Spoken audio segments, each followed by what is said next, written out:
Na kaunti namba 34 huku magugu aina ipomea yakizidi kutatiza shughuli za ufugaji huko Kajiado. Mashirika mbalimbali sasa yameanza mikakati ya kusaidia jamii kupambana na magugu hayo ambayo yamesambaa kwa zaidi ya 70%.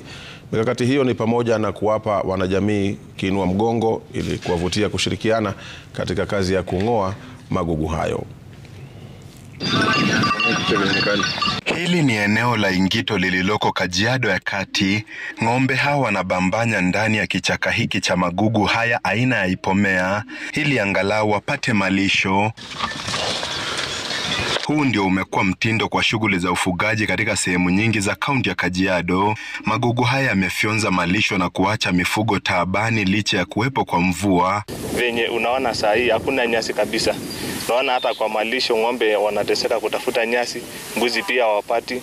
Hata ukiangalia kila mahali hakuna nyasi. Imekuwa disaster katika my sublocation, which is a coverage of more than 10,000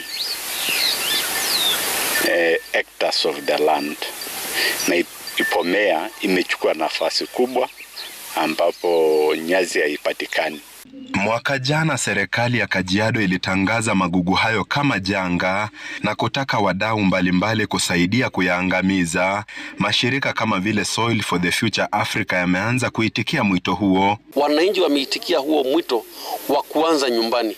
Unaanza kwa shamba lako na zile ambazo ziko karibu na wewe, na unaona mabadiliko na itatuzuia kuhamisha ng'ombe kila wakati. Sisi kama department ya environment tunazidi kuhimiza wengi, wahisani wengi waweze kutokea ili kuweza kujiunga na county na kuweza kuonesha kuwa huu mmea umekwisha. Ipomea has taken over this landscape across the county, and it's actually making the grazing fields to shrink, affecting grass productivity and the livelihood of pastoral communities. Mradi huu ambao unalenga sehemu za uhifadhi unashirikisha makundi ya kina mama ambao mbali na kupewa mafunzo kuhusu namna ya kuyaangamiza, pia wanapewa pesa za kufanikisha shughuli hiyo. Hiyo yaka 77 tulitoa. Ng'ombe saa hii sinakula hapo, imekuwa mzuri. Nyasi imetoka. Na hiyo pesa itaenda kusaidia wamama hasa katika maboma zao, katika manyumba zao, kwa sababu wataweza kununua chakula, wataweza hata kunufaika kwa njia mingi kama kununua nguo. As carbon project developers, our project is specifically called carbon removal, where our efforts are geared toward removing carbon dioxide from the atmosphere, putting it into the soil, and we can only do that when we manage grazing. And to be able to manage grazing, we need to have sufficient grass in this landscape so that pastoralists could be able to move from one place to another.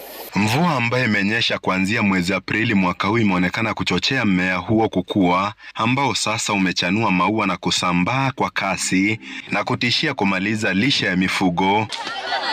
Robert Masai, runinga ya Citizen, Ingito, Kajiado ya Kati.